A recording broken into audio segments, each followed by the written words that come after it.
C'est un lieu sec et poussiéreux. Les abris de fortune offrent une protection limitée. Pourtant, 245 familles d'origine du Soudan du Sud ont vécu ici pendant 1 an, parfois 2, en attendant de retourner chez elles, au Soudan du Sud. Les conditions sont effroyables.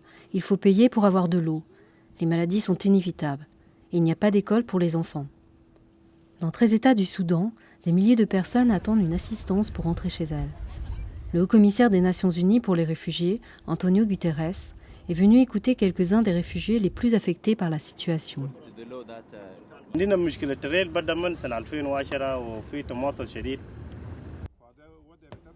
Les membres de cette communauté seront transportés par le train, mais leurs effets s'entassent dans les gares depuis des mois et les gens attendent là aussi.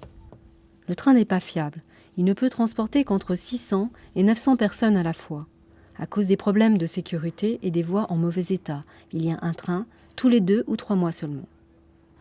À ce rythme, cela pourrait prendre des années pour amener ces personnes chez elles.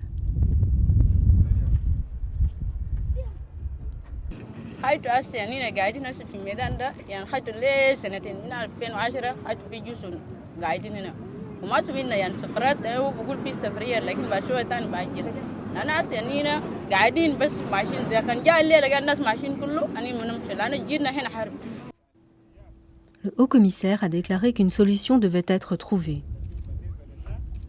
The first thing will be trying is to have an agreement between the government of Sudan and the government of South Sudan to have a plan for moving the people with the vulnerables, the most vulnerables eventually going by plane, and with road being the main other mechanism, but that will of course require a careful organization, security corridors, and an adequate reception and integration in the southern side. Depuis que le Soudan du Sud a voté pour son indépendance en juillet dernier, les choses ont changé pour les Soudanais du Sud. Ceux qui travaillaient dans le secteur privé ont perdu leur travail. D'autres ont également dû fermer leur propre entreprise.